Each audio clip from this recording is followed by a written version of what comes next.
장애인 인식 개선 교육.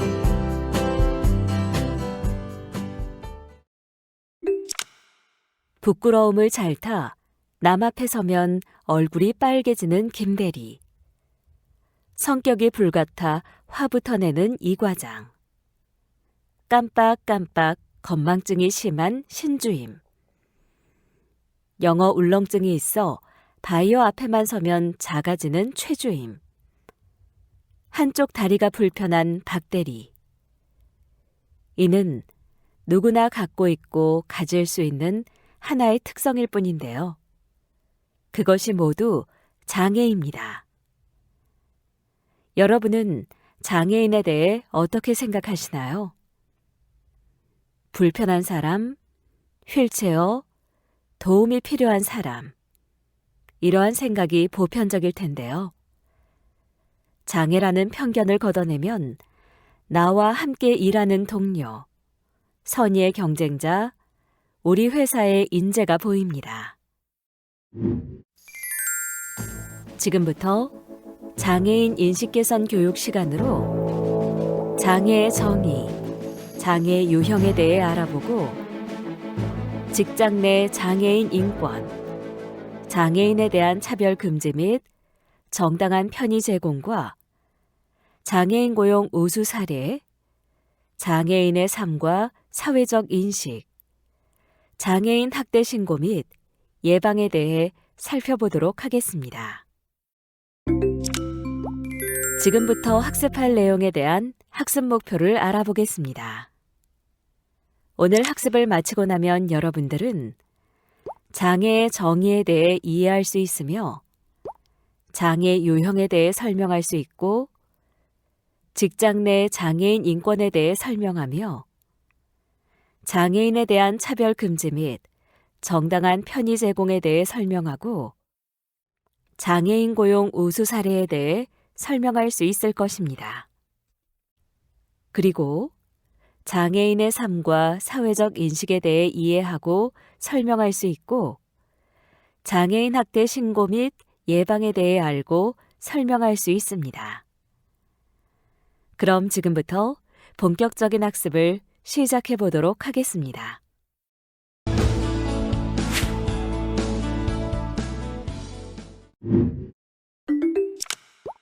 장애란 무엇일까요? 장애란 시대와 사회에 따라 다양하게 해석될 수 있는데요. 중세 유럽에서는 장애인은 신에게 벌을 받는 사람이라 하여 장애인에게 고문과 사형을 집행하였습니다. 이는 서양에서 자행되었던 장애인의 잔혹한 역사라 할 수 있습니다. 반면 우리나라의 조선시대 속 장애인은 단지 몸이 불편한 사람일 뿐 그 이상도 이하도 아니다라고 여겼다고 합니다. 즉, 장애를 병으로, 장애인을 구제해야 할 대상으로 보았던 것이죠. 세계보건기구에서 정의한 장애인은 선천적, 후천적으로 신체 및 정신 능력의 결함이 발생하여 스스로 생활을 영위할 필요 조건을 전혀 갖출 수 없거나 부분적으로 갖출 수 없는 모든 사람이라 규정하였습니다. 또한 장애인 복지법에서 정의한 장애인은 신체적, 정신적 장애로 인하여 오랫동안 일상생활 또는 사회생활에 상당한 제약을 받는 자를 의미하며 장애인 고용 촉진 및 직업재활법에서 정의한 장애인은 신체 또는 정신상의 장애로 장기간에 걸쳐 직업생활에 상당한 제약을 받는 자를 의미합니다. 이러한 정의는 사회적 인식을 형성하여 장애인의 생활에 많은 영향을 주고 있는데요. 미성숙한 사회 여건 속에서는 경미한 장애도 큰 어려움으로 다가오지만 사회의 태도가 긍정적인 경우에는 심한 장애도 생활에 큰 걸림돌이 되지 않을 수 있습니다. 건물의 화장실이나 주차장에서 쉽게 볼 수 있는 장애인 마크. 그 마크가 어떤 모습을 하고 있는지 여러분은 기억하고 계신가요? 이 그림이 바로 전 세계에 공통으로 쓰이는 국제 표준 ISO 장애인 마크입니다. 1968년에 만들어진 디자인으로 현재까지 유지되고 있는데요. 그동안 이 마크에 그려진 장애인의 모습에 대해서 너무 딱딱해 보인다, 뻣뻣해서 도움만을 바라는 모습 같다며 이 마크가 오히려 장애인에 대한 편견을 만드는 것이 아닐까 하는 이야기가 있어 왔다고 합니다. 그런 의견을 갖고 있던 사람 중 한 명이었던 뉴욕의 디자이너 사라 핸드레는 자신의 능력을 살려 표준 마크보다 능동적이고 새로운 모습의 장애인 마크를 고안하게 됩니다. 앞으로 내민 몸과 휠체어를 밀기 위해 자세를 잡고 있는 팔은 스스로 움직이겠다는 의지와 능동적인 모습을 보여주고자 만들었다고 하는데요. 그녀는 이 마크를 알리기 위해 게릴라 이벤트를 진행하게 됩니다. 바로 뉴욕시 거리에 있는 장애인 마크 표지판에 새로 고안한 마크의 스티커를 붙이는 것이었죠. 처음엔 불투명한 스티커로 이전의 마크를 보이지 않게 가리려고 했지만 기존의 마크에 대한 문제를 깨닫게 하기 위해 투명 스티커로 방법을 바꿨다고 합니다. 뉴욕시의 곳곳에서 그녀가 고안한 새 장애인 마크들이 보이게 되었고 국제 표준 마크를 사용하던 뉴욕시는 2014년 7월 46년 만에 사라 핸드렌이 만든 능동적인 모습의 장애인 마크를 공식적으로 사용하기로 했답니다. 장애가 있는 사람에 대한 호칭은 다양하지만 법적인 용어인 장애인이라고 부르는 것이 가장 적합합니다. 또한 장애가 없는 사람을 정상인이라고 부르는 대신 비장애인이라고 부르는 것이 더 적절한 표현이라고 할 수 있습니다.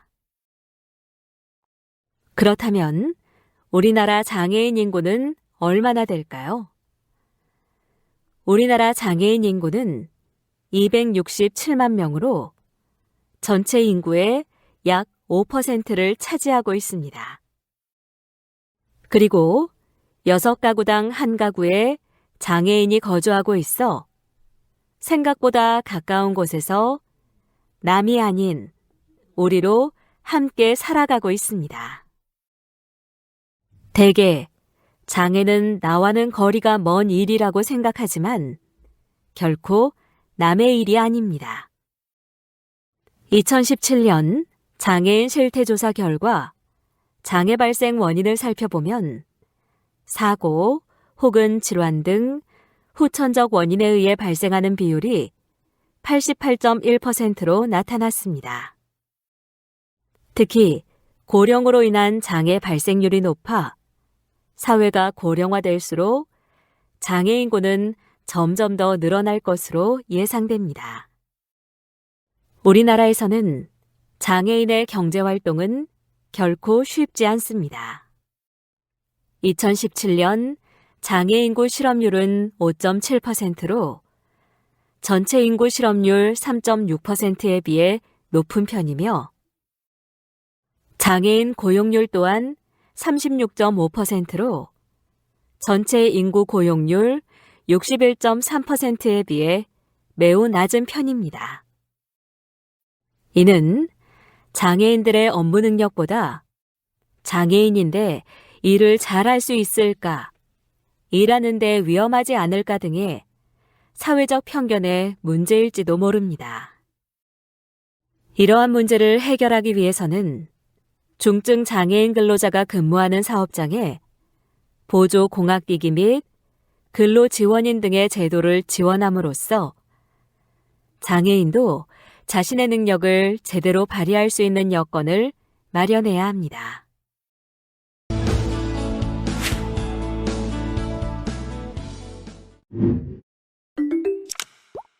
장애는 크게 신체적 장애와 정신적 장애로 구분됩니다.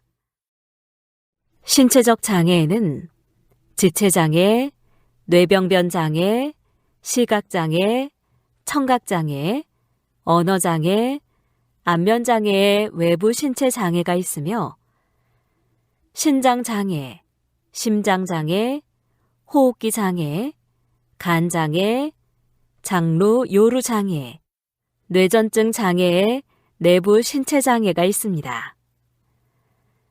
또한 정신적 장애에는 지적 장애, 자폐성 장애, 정신장애가 있습니다. 이러한 장애 범주는 1999년과 2003년에 걸쳐 확대된 것으로 앞으로도 범위가 좀 더 구체화될 것으로 예상됩니다. 이번에는 장애 유형별 장애인을 대하는 자세에 대해 알아보겠습니다. 먼저 지체장애란 몸통과 팔다리의 불편을 겪는 장애를 말하며 전체 장애인 중 51.4%로 가장 큰 비율을 차지하고 있습니다. 최근에는 재활공학과 보조기구의 발달로 지체장애인의 취업 영역이 점점 확대되고 있습니다. 지체장애는 장애의 정도도 다양하고 사고와 언어 능력에 큰 영향을 미치지 않아 e스포츠 심판, IT 네트워크 전문가, 디지털 환경 지킴이 등 다양한 업무 환경에서 두각을 드러낼 수 있습니다. 지체장애인과 근무할 때 고려할 점은 다음과 같습니다. 첫째, 지체장애인에게는 낮은 턱이나 계단도 큰 장애물이기 때문에 면접 또는 회의 장소를 정할 때에는 쉽게 접근할 수 있는지 확인해야 합니다. 바닥에 물기가 있는 경우 주의하여야 하며 장애인 주차구역을 비워두어야 합니다.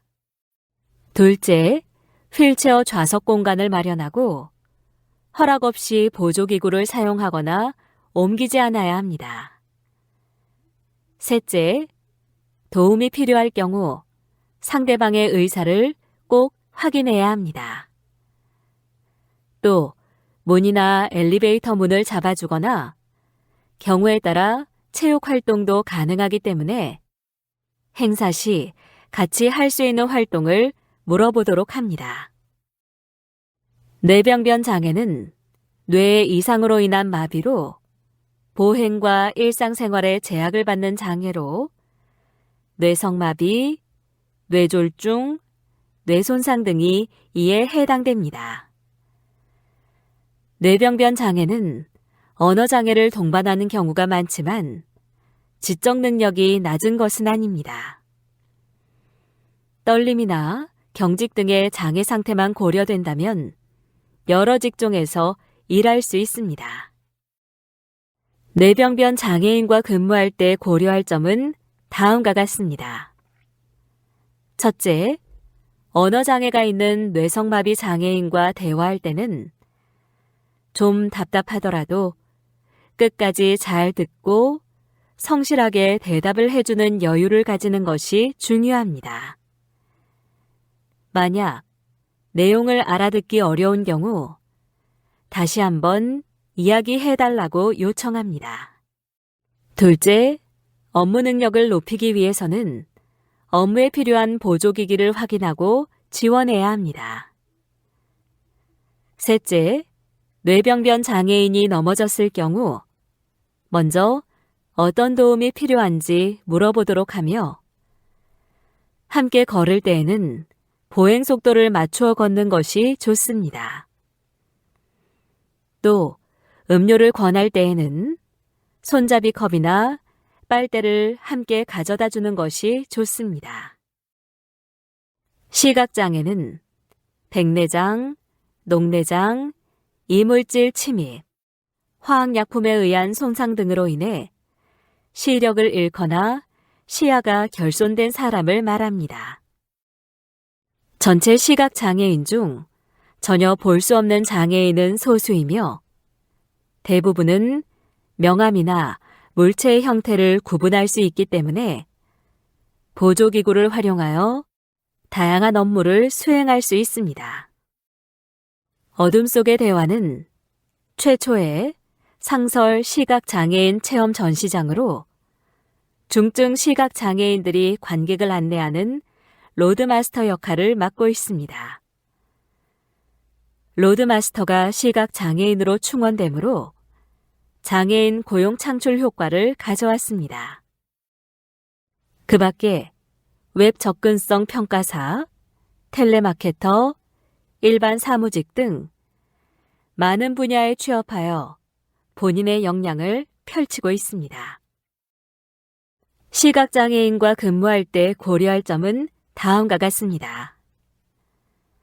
첫째, 시각장애인과 회의 중이거나 말을 시작할 때에는 먼저 말하는 사람의 이름을 밝히도록 하며 복도나 통로에서 마주쳤을 경우 가까이 다가오면 인사합니다.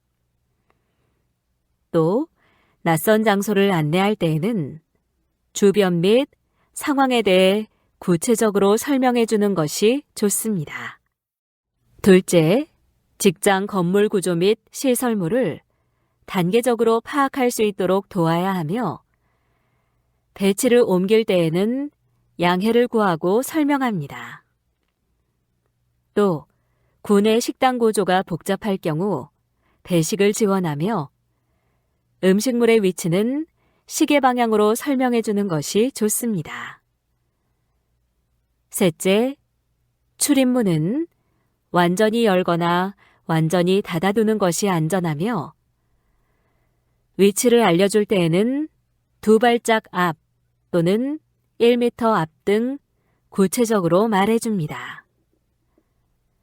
또 시각장애인과 함께 걸을 때에는 지팡이 반대쪽에서 팔을 잡고 이동하는 것이 좋습니다. 청각장애는 소리를 들을 수 있는 능력이 상당히 떨어져 있거나 전혀 들리지 않는 상태를 말하며 평형 기능에 이상이 있는 경우에도 청각장애에 포함됩니다. 청각장애인은 수화 외에도 필담, 보청기, 고독 등 다양한 의사소통 수단을 통해 업무를 수행해 나갈 수 있으며 현재 훈련을 통해 네일 아티스트 등 여러 전문 분야에서 업무를 수행하고 있습니다. 청각장애인과 근무할 때 고려할 점은 다음과 같습니다. 먼저 모든 청각장애인은 소화를 할 줄 알거나 사용하는 것은 아닙니다. 때문에 먼저 의사소통 방법부터 확인해야 합니다. 또한 대화를 나누기 이전에 해야 할 것은 시선을 끄는 것이 중요하며 이야기를 나눌 때 청각장애인의 눈을 보며 입모양과 발음을 정확하게 구사해 원활한 의사소통이 이루어질 수 있도록 합니다. 반복하여 말할 필요가 있는 상황도 있으니 이런 점도 생각해 두면 좋습니다.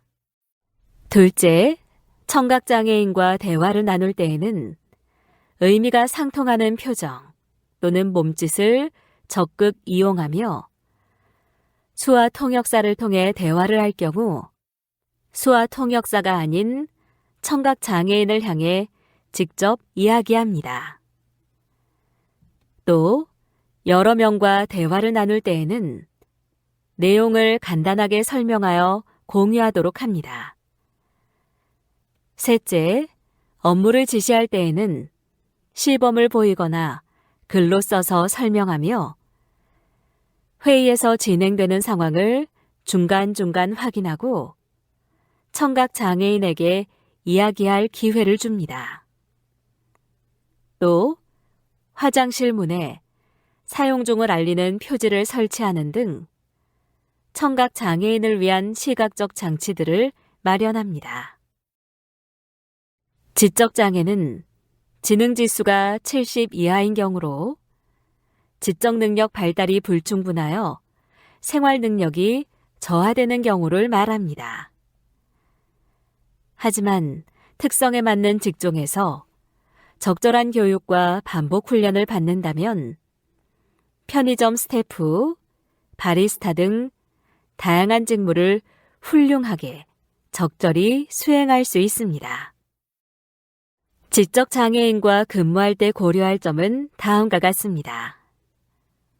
첫째, 지적장애인은 인지적인 능력이 낮아도 욕구를 알고 표현이 가능하기 때문에 그들의 의사를 존중할 필요가 있습니다.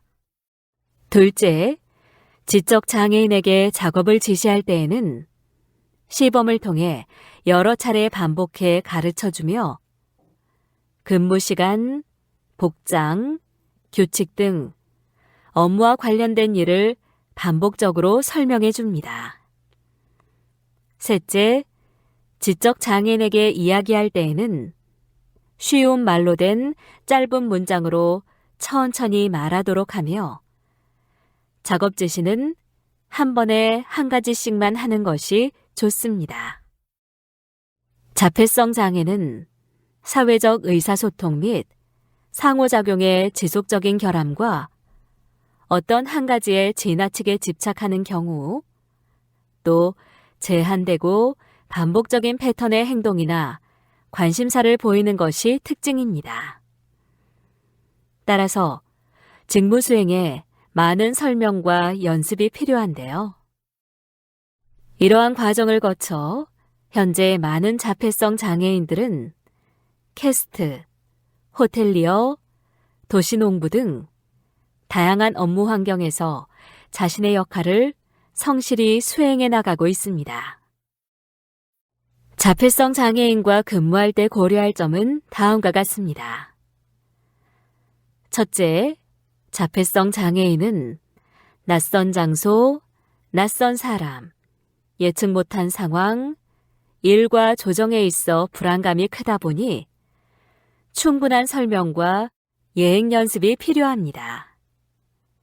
둘째, 일상생활에 필요한 여러 기능들, 즉 대중교통 이용, 돈 계산 등에서 어려움을 겪으므로 도움이 필요합니다.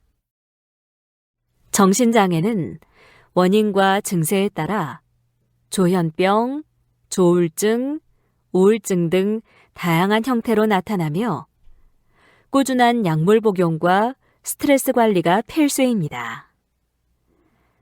이러한 관리만 이루어진다면 일을 하는데 큰 어려움은 없습니다. 회복 경험을 바탕으로 병원이나 센터에서 다른 정신장애인을 돕는 등 한 사람의 사회 구성원으로서 자신의 몫을 다하고 있습니다. 정신장애인과 근무할 때 고려할 점은 다음과 같습니다. 첫째, 근무 중 약먹을 분위기를 조성해 주어야 합니다. 정신장애인의 치료 약물 중에는 심한 갈증을 유발하는 것이 있습니다. 때문에 식음료의 반입이 금지되어 있는 곳이라도 요청이 있을 때에는 음료수를 마실 수 있도록 합니다. 또한 병원 방문 등 외출을 위한 근무 시간 조정이 필요합니다. 둘째, 직장 내 고민 상담이 가능한 직원을 주변에 배치해 도움을 받을 수 있도록 합니다.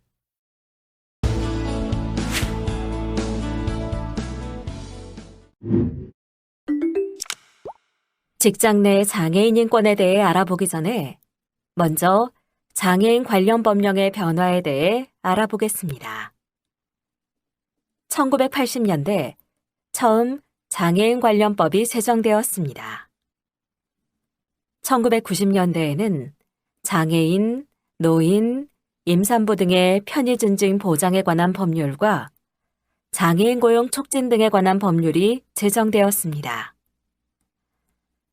2000년대에는 장애인 고용 촉진 및 직업재활법이 개정되었으며 교통약자의 이동 편의 증진법이 제정되었고 장애인 고용 촉진 및 직업재활법이 개정되었습니다.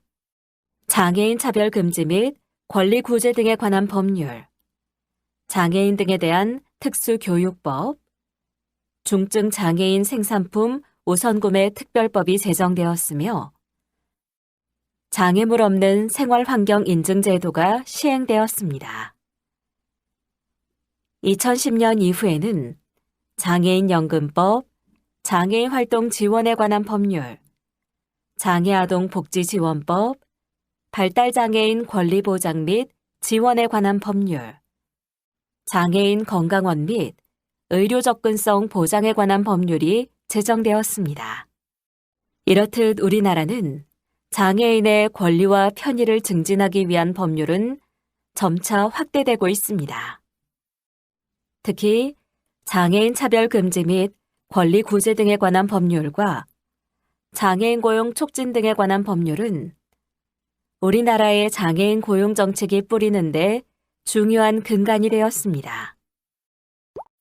장애인 고용 촉진 및 직업재활법은 장애인이 그 능력에 맞는 직업 생활을 통하여 인간다운 생활을 할 수 있도록 장애인의 고용 촉진 및 직업재활을 꾀하는 것을 목적으로 제정되었습니다. 장애인 고용 촉진 및 직업재활법은 장애인 생존권, 노동권 보장, 기업, 정부, 기타 단체의 사회적 책임 인식, 장애인 자아 실현, 장애인 노동 경력과 보수, 통상적인 삶 영위, 그리고 장애인 스스로 자립할 권리 실현의 내용을 담고 있습니다. 실제 우리 사회를 들여다보면 수많은 장애인이 심각한 차별에 노출되어 있는데요. 이러한 차별을 막기 위해 장애인 차별금지법이 제정되었습니다. 이러한 장애인 차별금지법에는 고용과 교육 등 모든 생활 영역에서의 차별을 금지하여 장애인의 참여와 평등권을 보장할 것을 명시하고 있습니다. 만약 법으로 보장된 장애인의 인권, 기본적 자유가 침해당한다면 어떻게 해야 할까요? 이 경우 권리구제 신청을 하면 됩니다. 권리구제를 신청하면 국가인권위원회에 제소된 후 각 단계를 거쳐 3천만 원 이하의 과태료를 부과할 수 있습니다.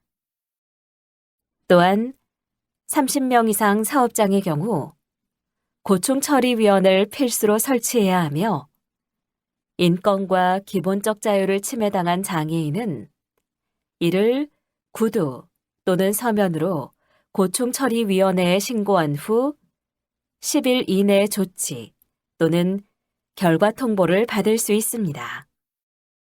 장애인 차별금지법에는 고용에서의 정당한 편의 제공을 명시하고 있습니다. 모든 기업은 직원을 모집 또는 채용하는 경우 모집 자료, 채용 공고를 동등하게 이용 가능하게 해야 하며 지원서와 기타 양식 등 장애인 스스로 작성 가능하도록 정보를 제공해야 합니다. 또한 장애인이 접근 가능한 장소여야 합니다. 장애인 채용 이후 휠체어로 출입 및 이동이 가능함은 물론 화장실 이용이 편리하도록 해야 하며 의사소통이나 업무 수행 시 동등한 정보 이용 경로를 제공해야 합니다. 또한 인지 가능한 작업 지침서나 지시서를 제공함은 물론 업무 수행에 불편함이 없도록 보조기구, 시설 설치, 낭독자 등 편의를 제공해야 합니다. 교육, 훈련 시에는 접근 가능한 교육 장소, 교재, 보조 인력, 필요한 보조 수단을 제공합니다. 그리고 시험, 평가를 시행할 때에는 적절한 보조 수단과 인력을 제공하고 장애인 특성을 고려한 난이도와 평가 시간, 평가 방식을 운영해야 합니다. 또한 재활, 치료를 위한 일정 및 시간 변경이 자유로워야 하며 편의 제공을 위한 사업장 방침 조정이 가능해야 합니다. 편의 증진법에 대해 알아보겠습니다. 여러 가지 활동에 제약을 겪는 장애인을 위해 편의 증진법이 만들어졌는데요. 편의 증진법은 공원, 공공건물, 공동주택 등의 장애인 편의시설 설치를 의무적으로 규정하여 여러 가지 활동에 제약을 겪는 장애인의 편리한 생활을 지원하고 있는데요. 이를 통해 배리어 프리, 즉 장애물 없는 환경을 조성하여 장애인도 편하게 생활할 수 있도록 법적인 여건을 마련하고 있습니다.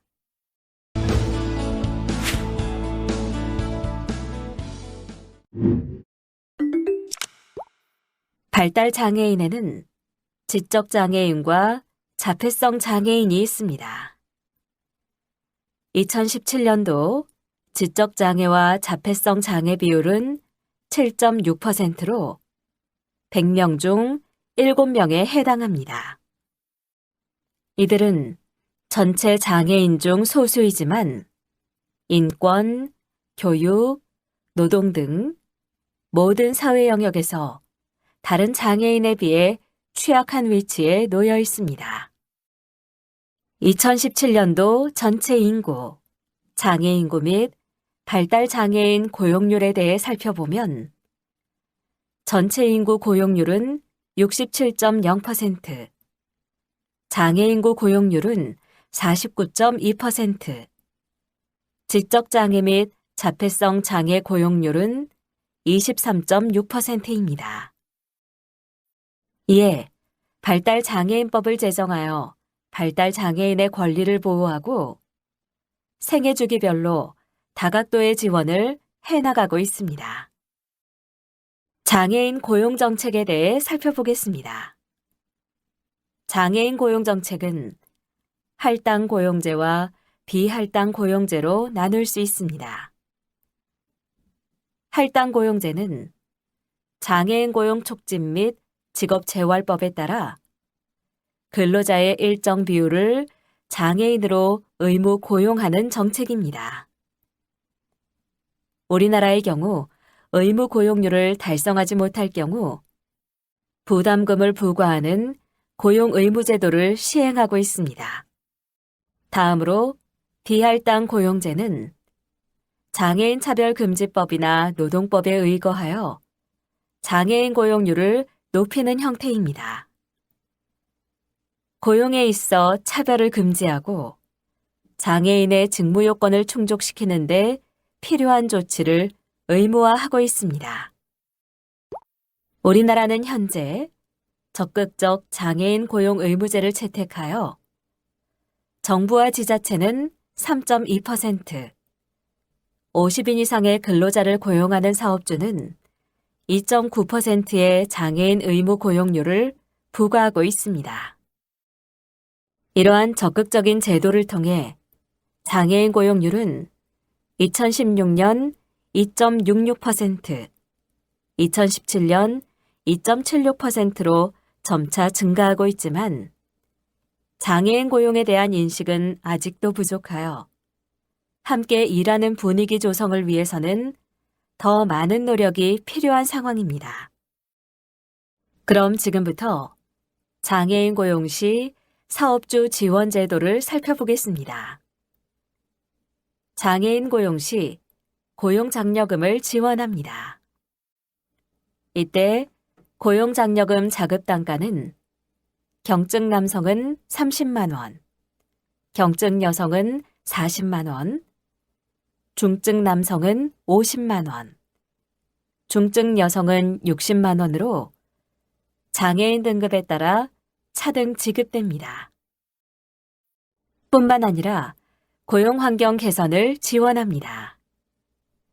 통근용 승합 자동차나 재택근무에 필요한 장비를 지원함은 물론 작업시설, 편의시설, 부대시설 등과 같이 고용시설 자금용자를 지원합니다. 그리고 시각장애인용 컴퓨터, 음성 증폭기, 맞춤보조 공학기기 등 보조 공학기기와 작업지도원 배치 비용 등 고용 관리 비용을 지원합니다. 또한 장애인 다수 고용사업장 인증을 받은 기업에게는 시설 설치 및 개선 비용을 지원함은 물론 생산품을 우선 구매하도록 지원하고 있습니다. 그리고 장애인 고용시설에 대한 세액 공제와 장애인 다수고용 사업체 세액 감면을 지원합니다. 이번에는 장애인 지원 제도에 대해 알아보겠습니다. 먼저 능력에 따른 사업체 소개, 취업 후 적응과 경력 개발 지원, 직업 훈련 및 능력 제고, 구인 상담 및 현장 방문 등 취업 알선을 지원하고 있습니다. 그리고 중증 장애인 지원을 고용하고 있는데요. 선훈련 후 배치가 아닌 선배치 후 훈련을 통한 고용을 지원하고 있으며 장애인에게는 훈련 준비금, 일비, 상해보험 등을, 사업주에게는 훈련 보조금, 직무지도원 배치를 지원하고 있습니다. 또한 실제 작업 현장과 유사한 환경에서 구직장애인 능력을 평가하는 프로그램을 지원하고 있으며 중증 장애인의 인턴 근무 기회를 제공하여 직무 능력을 향상시킴은 물론 정규직으로 전환할 수 있도록 지원하고 있습니다. 그리고 장애인 취업 성공 패키지, 근로 지원인 지원, 맞춤 훈련 및 능력 개발 지원, 장애인 직업생활 상담원 선임 의무 등 장애인 지원 제도를 마련하여 일하고 싶은 장애인들을 지원하고 있습니다. 먼저 취업을 희망하는 만 18세 이상, 69세 이하의 장애인 대상으로 1단계 상담 및 취업 계획을 수립하고 2단계 직업 능력을 향상한 후 3단계 집중 취업 알선을 하고 있습니다. 장애인 직무 중 이동 지원, 서류 대도, 수기, 수화 통역 등 부수적인 업무 지원도 하고 있습니다. 또한 한국장애인고용공단과 사업주가 약정 체결을 맺어 훈련을 실시하고 우선 채용을 지원하고 있습니다. 장애인 근로자 상시 20명 이상인 곳은 장애인의 직업지도, 직업능력 개발 훈련, 직업 적응 훈련, 취업 후 적응 지도를 하고 있습니다.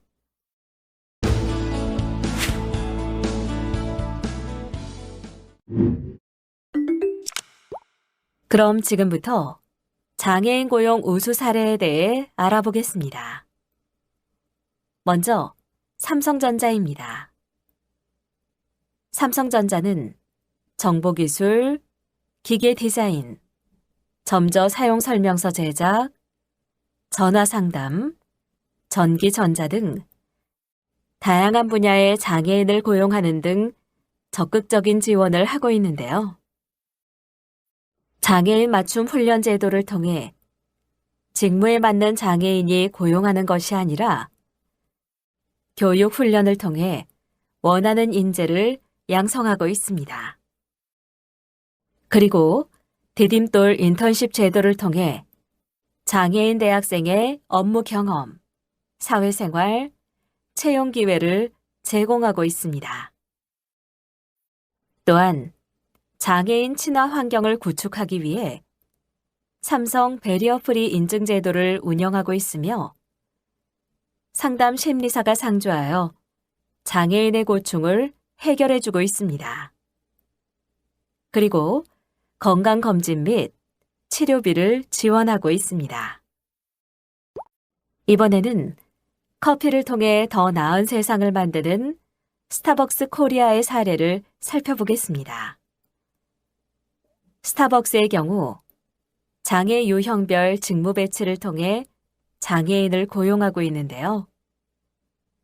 청각, 시각장애인은 음료 제조 업무에 집중 배치하고 있으며 지체장애인은 판매 업무, 사무지원 파트에, 지적장애인은 매장 비품 정리, 환경 정화 업무에 배치하고 있습니다.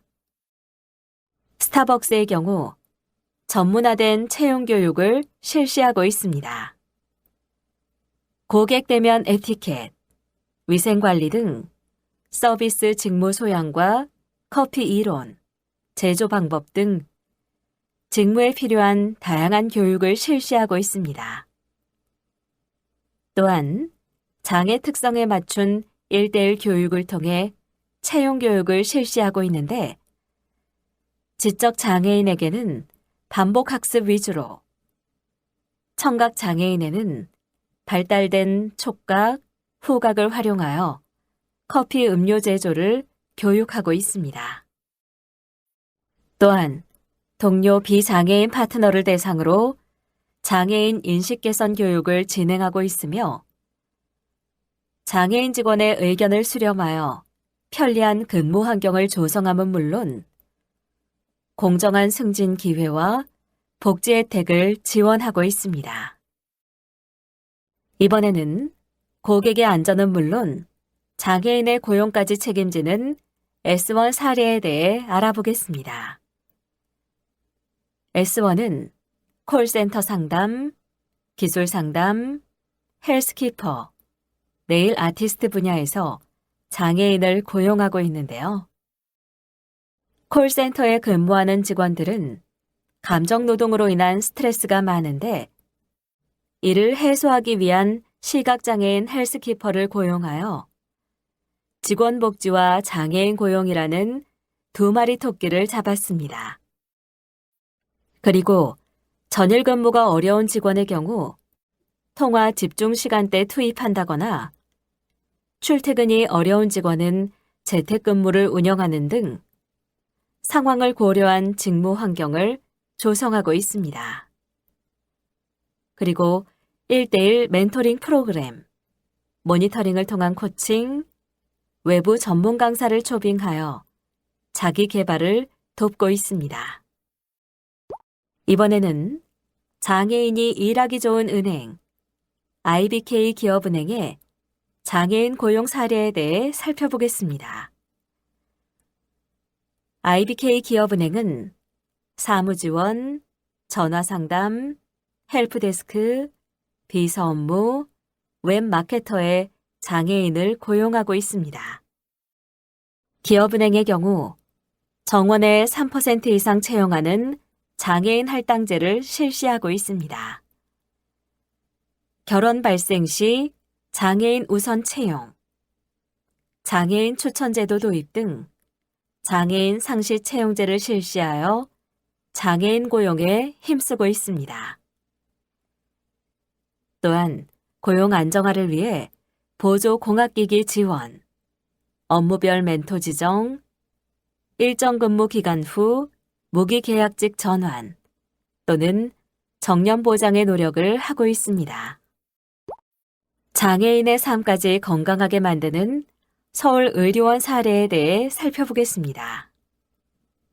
서울의료원은 주차지도원, CCTV 모니터링 요원, 사무직원, 동료 지원가에 장애인을 고용하고 있습니다.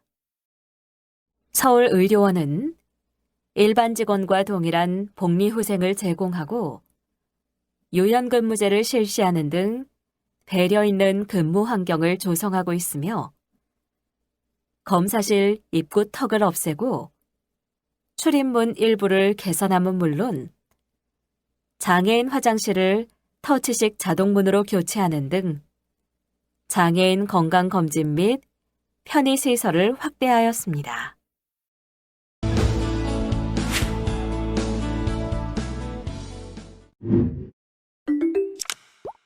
그럼 지금부터 장애인에 대한 인식과 편견에 대해 알아보겠습니다. 여러분은 장애인에 대해 평소 어떤 생각을 가지고 있나요? 평소 습관처럼 장애인을 비하하는 표현을 쓰고 있지는 않은지, 길이나 직장에서 장애인을 만나면 어떤 생각이 드는지, 같은 직장 내에 장애인이 있는지, 평소 장애인을 만나면 어떻게 대하는지 등에 대해 한 번쯤 생각해 보면 좋을 것 같습니다. 장애인이란 신체 일부나 정신적으로 장애가 있어서 일상생활이나 사회생활에 제약을 받는 사람으로 우리 모두가 각자 개성 있게 태어난 것과 같이 장애인도 조금 다를 뿐 존중받아야 하는 존재입니다. 장애에는 다양한 종류가 존재하는데 바깥으로 드러난 장애 종류만 알고 있지만 내부기관의 문제로 장애를 겪는 사람들도 많이 있습니다. 정신적 장애에는 지적장애, 정신장애, 자폐성 장애가 있고 신체적 장애에는 지체장애, 뇌병변 장애, 시각장애, 신장장애, 심장장애, 간장애, 간질장애, 장루, 요루장애, 호흡기장애, 안면장애, 언어장애, 청각장애가 있습니다. 매년 4월 20일은 장애인의 날입니다. 이 날은 장애인에 대한 이해를 돕고 장애인의 재활 의욕을 고취하기 위해 제정된 법정 기념일입니다. 우리나라는 2008년부터 장애인 차별금지 및 권리구제 등에 관한 법률이 시행되면서 장애인 인권 강화에 힘써왔는데요. 하지만 여전히 우리 사회의 음지에는 인권 침해를 당하는 장애인들이 다수 있습니다. 장애인 학대에 대한 분명한 인식과 신속한 지원이 무엇보다 필요합니다. 그럼 장애인을 만났을 때 어떻게 해야 할까요? 먼저 다양한 장애인이 있기 때문에 모든 사람들에게 똑같은 기준을 적용할 수는 없으나 다른 사람들을 대할 때와 같이 자연스럽게 대하고 도움을 주기 전에 도움이 필요한지 물어봅니다. 그리고 다른 언어를 사용해야 하는데 장애인, 비장애인이란 표현을 사용하고 일반인이나 정상인이란 표현을 하지 않아야 합니다. 또 장애가 있는 친구들을 부를 때 장애인이나 도움반이라는 명칭 대신 이름을 불러주도록 합니다. 장애인의 삶 체험해 보기에는 먼저 시각장애 체험이 있는데 눈을 가리고 그림을 그리거나 소리를 따라 걸어가 보기 등이 있습니다. 청각장애 체험에는 소리 없는 영상물을 보고 내용을 파악하거나 소리를 내지 않고 입모양으로만 대화하기 등이 있습니다. 지체장애 체험에는 발가락 또는 입으로 그림 그리기가 있고 학습장애 체험에는 거울 보고 글 읽기가 있습니다. 다음은 주변 장애인 시설 점검 사례입니다. 자세한 내용을 살펴보시기 바랍니다.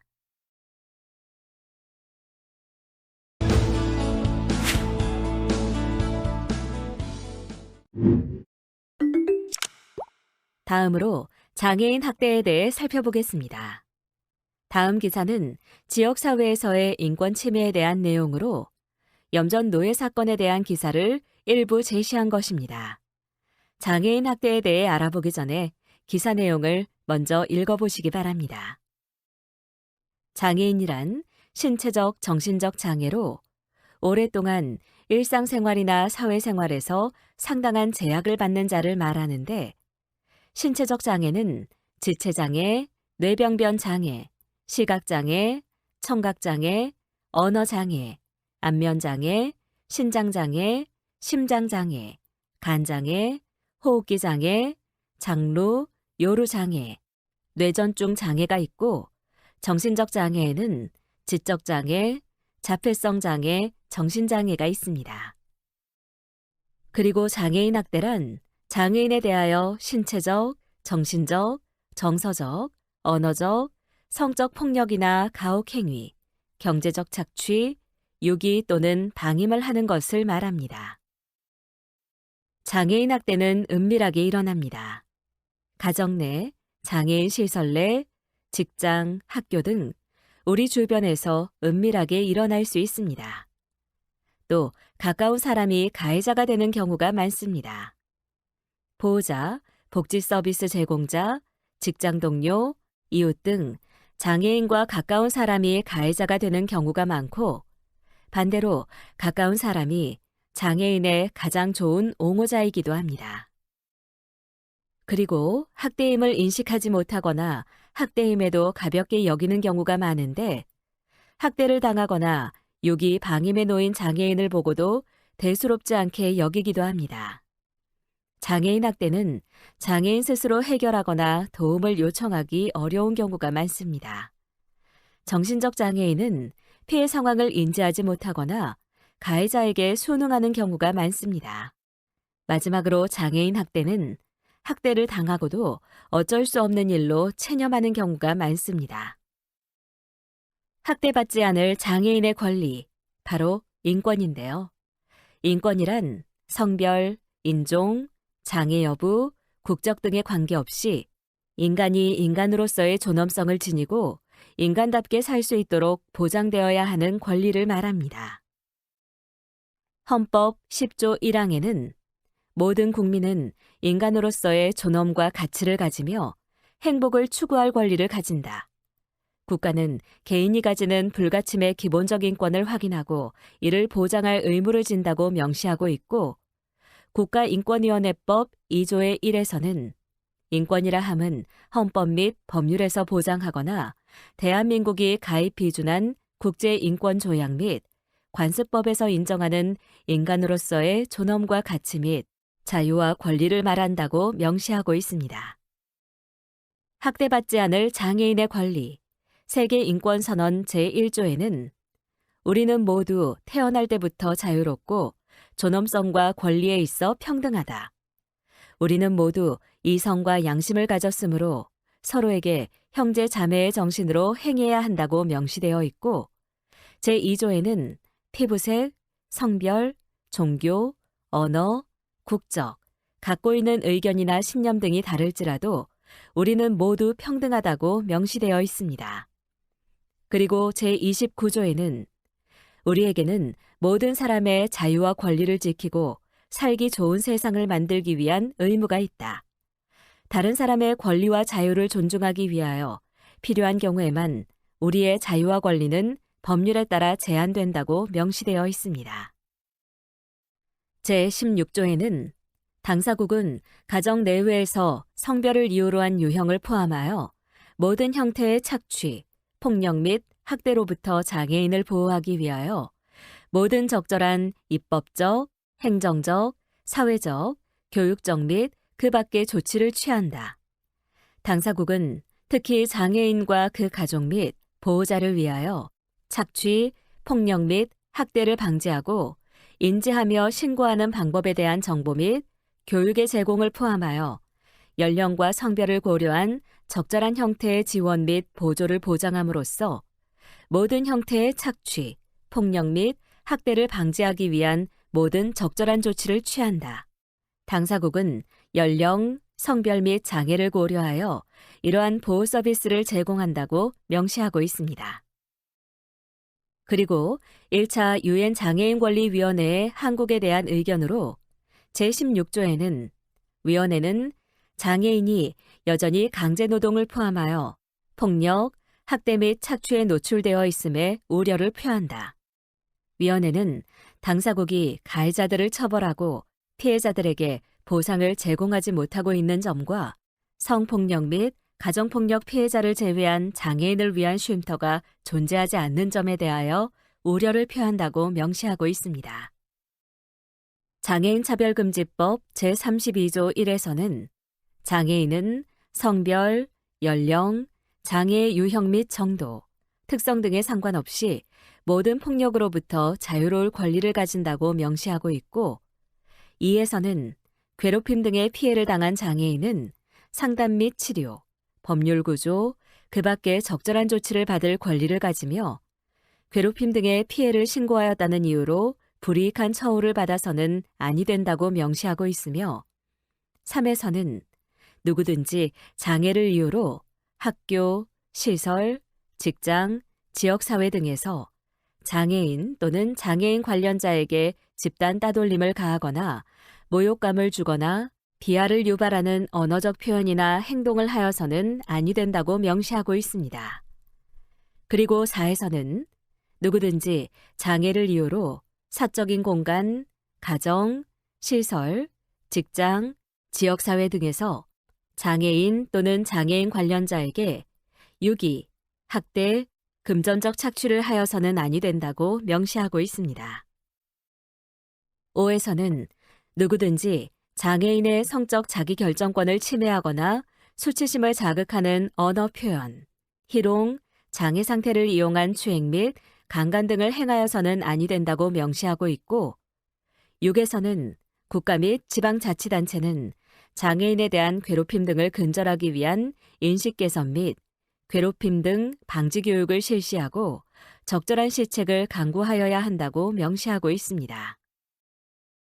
다음은 장애인 학대 유형입니다. 먼저 신체적 폭력으로 신체의 일부 또는 도구를 사용하여 장애인을 때리거나 다치게 하는 행위를 말합니다. 신체 또는 도구를 사용하여 때리는 행위, 꼬집기, 할퀴기, 짓누르기, 밟기, 물기, 꺾기 등 일체의 유형력의 행사, 불, 담뱃불 등 뜨거운 물건이나 차가운 물건으로 고통을 가하는 행위, 장애인을 묶거나 가두는 행위, 약물을 부적절하게 사용하여 신체를 통제하거나 건강을 저해하는 행위, 이리저리 끌고 다니거나 짐짝처럼 마구 다루는 행위, 행동 교정을 이유로 한 신체적 체벌이 있습니다. 그럼 버튼을 클릭해 신체적 폭력 사례에 대해 살펴보세요.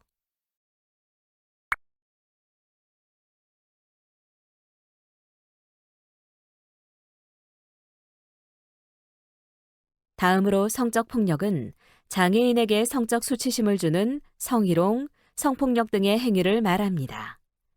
강제로 성관계를 시도하거나 갖는 경우, 강제로 유사 성행위를 하게 하는 경우, 강제로 신체 부위를 만지는 경우, 강제로 입맞춤, 포옹, 애무 등을 하는 경우, 장애인에게 자신의 성적 부위 등을 만지게 하거나 애무를 요구하는 경우, 성적 수치심이나 혐오감을 느끼게 하는 행위를 하는 언행을 하는 경우, 음란물이나 타인의 음란물을 강제 혹은 의사와 상관없이 보게 하는 경우, 알몸이나 신체의 일부를 의사와 상관없이 노출하거나 공개하는 경우, 장애인의 장애 상태를 이용하거나 장애인을 속여 위와 같은 성적 행위들을 하게 하는 경우가 있습니다. 그럼 버튼을 클릭해 성적 폭력 사례에 대해서도 살펴보세요.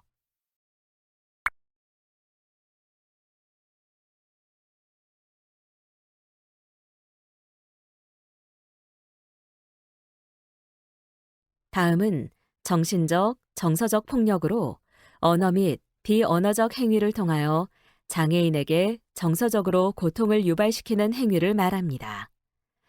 외부 접촉의 배제, 소외시킴, 따돌림 등 장애인이 정서적으로 소외를 느끼게 하는 경우, 모욕, 희롱, 조롱, 굴욕, 비난, 경멸 등 언어를 통하여 장애인을 정신적으로 무력하게 만드는 경우, 고함을 지르거나 욕설, 폭언, 상스럽거나 혐오스러운 말로 고통을 주는 경우, 강압, 강제, 협박, 통제, 위협 등 장애인에게 정신적인 억압을 가하는 경우, 내쫓거나 들어오지 못하게 하는 경우, 폭력적이거나 엽기적인 장면 또는 영상을 보게 하는 경우, 특정한 행위를 하거나 특정 행사에 참석하도록 강요하는 경우, 대중 앞에서 망신을 주거나 벌을 세우는 경우가 있습니다. 그럼 버튼을 클릭해 정신적, 정서적 폭력에 대해 살펴보세요.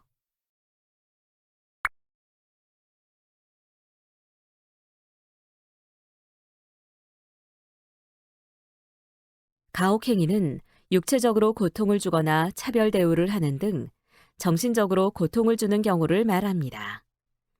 육체적으로 고통을 주거나 차별 대우를 하는 등 정신적으로 고통을 주는 경우, 신체적으로 수행하기 어렵거나 무리한 일을 강요하는 행위, 말을 듣지 않는다고 먹을 것을 주지 않는 경우, 필요한 휴식을 제공하지 않는 경우, 잠을 재우지 않는 경우가 있습니다. 그럼 버튼을 클릭해 가혹행위 사례에 대해서도 살펴보세요.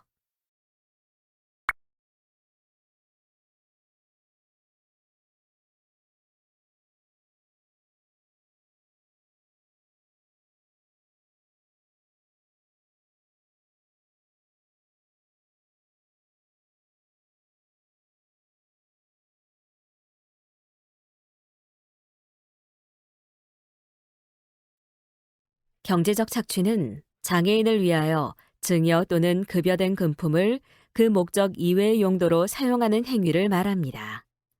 기초생활수급, 장애인연금을 가로채는 경우, 재산을 관리해주겠다며 마음대로 장애인의 재산을 사용하는 경우, 장애인의 재산을 훔치거나 마음대로 가져가는 경우, 장애인을 협박하거나 속여 재산 또는 권리를 빼앗는 행위, 장애인의 재산에 관한 의사결정에서 통제하거나 배제하는 행위, 장애인의 부동산 등 재산 명의를 임의로 변경하는 경우, 장애인의 명의를 도용하여 신용카드를 발급받아 사용하는 경우, 유언장, 계약서, 위임장 등의 서명을 위조하거나 장애인의 의사에 반하여 서명을 강요하는 경우, 장애인의 명의를 도용하여 휴대폰을 개설하여 사용하는 경우, 무임금 또는 저임금 노동이 있습니다. 그럼 버튼을 클릭해 경제적 착취 사례에 대해 살펴보세요.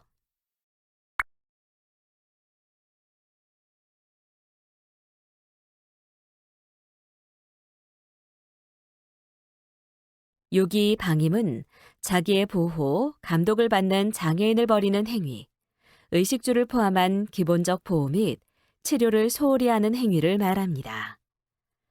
보호자가 장애인을 보호 없는 상태에 두어 생명이나 신체에 위험을 가져오는 경우, 보호자가 장애인을 제대로 돌보지 않아 생명이나 신체에 위험을 가져오는 경우, 필요한 치료를 해주지 않는 경우, 병원 치료가 필요하나 보호자가 직접 치료하겠다면서 병원에 데려가지 않는 경우, 사회적인 돌봄 혹은 교육 서비스의 제한, 필요한 의식주를 제대로 제공하지 않는 경우, 상한 음식을 주는 경우, 보호자가 청결과 위생의 유지 등 기본적인 신병관리가 어려운 장애인을 제대로 돌보지 않는 경우, 보호자가 장애인이 부적절한 공간에 거주하는 것을 방치하는 경우가 있습니다. 그럼 버튼을 클릭해 유기, 방임 사례에 대해 살펴보세요.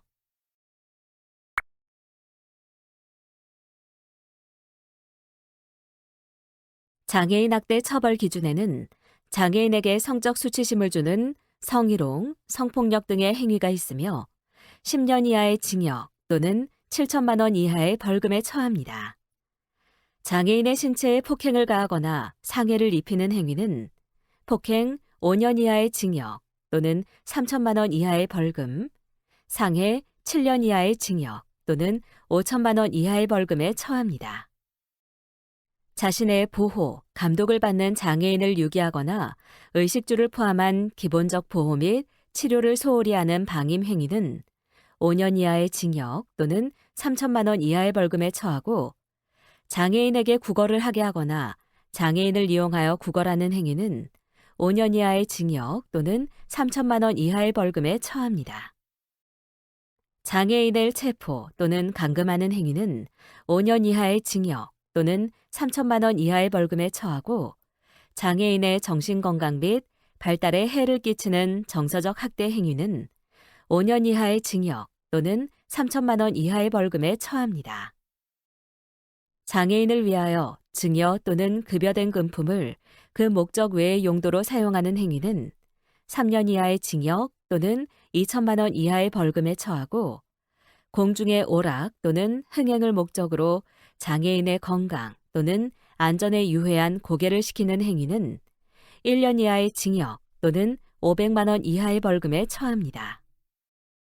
장애인의 학대 현황은 지속적으로 늘고 있고, 장애인 학대 상담 건수가 지속적으로 상승하고 있는 실정입니다.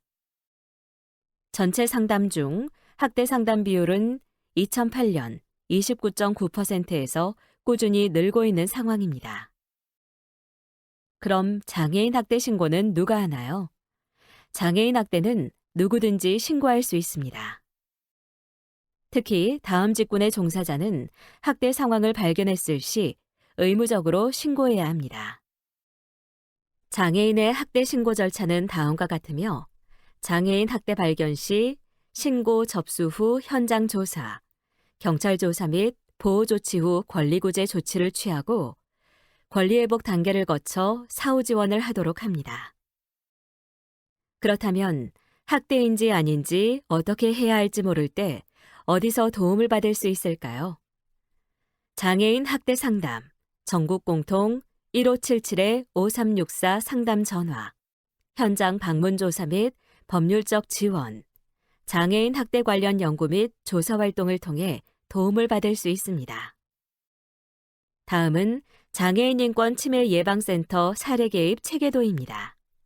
장애인 인권 상담 전화는 1577-5364이며 장애인 인권 침해 예방센터는 다음과 같습니다. 장애인 학대 예방을 위한 방법 중 사회복지시설 및 관련 기관 종사자의 역할은 다음과 같습니다. 먼저 장애인의 권리를 명확히 인식해야 하는데 장애인은 단지 돌봄이 필요한 사람이 아닌 권리의 주체로서 동등한 인간입니다.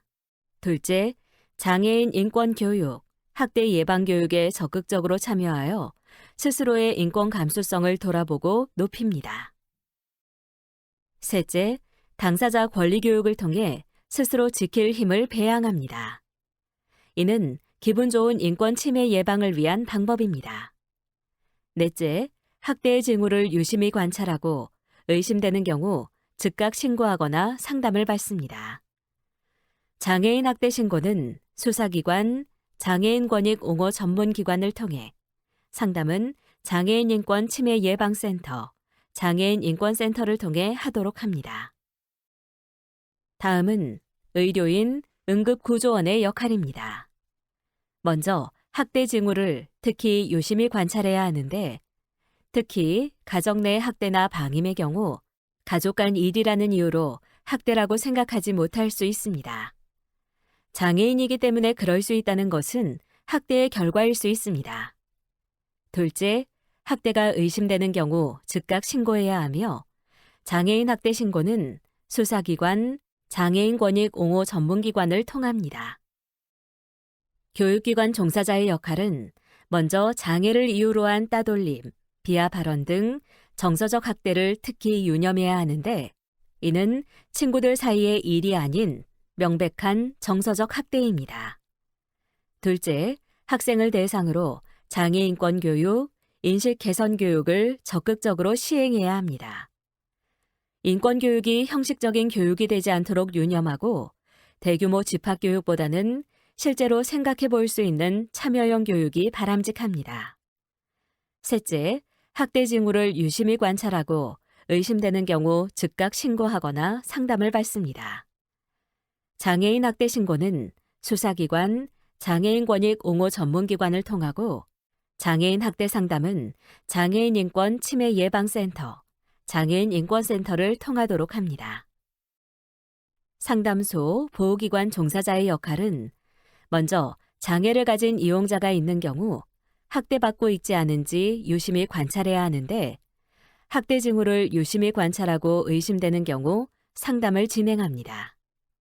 둘째, 이용자 간 학대에 유념해야 합니다. 장애인만을 대상으로 한 기관이 아닌 경우 장애인 이용자에 대한 학대가 발생할 수 있고 학대의 피해자가 학습된 학대로 인하여 가해자가 되는 경우가 있습니다.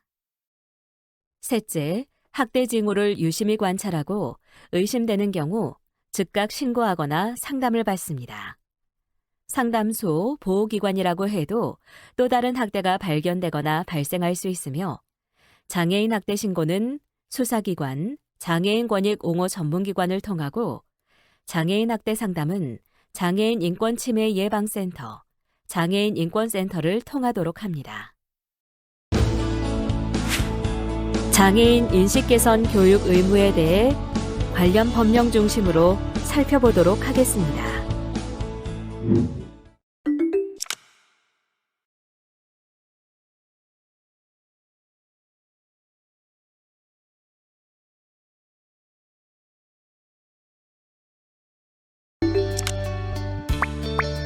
다음의 질문에 대한 각자의 의견을 입력하고 저장하기 버튼을 클릭하세요. 전문가 의견 보기를 클릭하면 전문가의 의견을 살펴보실 수 있습니다. 이번 시간의 학습 목표를 잘 성취하였는지 퀴즈를 통해 확인해 보도록 하겠습니다.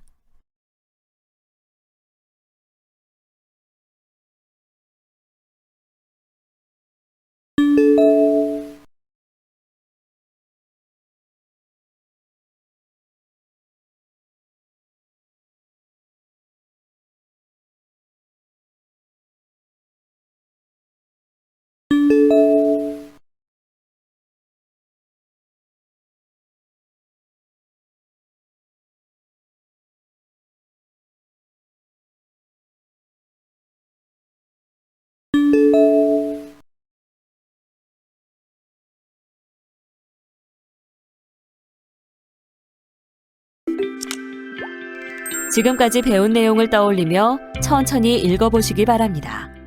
내용을 출력하여 필요할 경우 한 번 더 살펴보면 더 많은 도움이 될 수 있습니다.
지금까지 장애인 인식 개선 교육에 대해 살펴보셨습니다.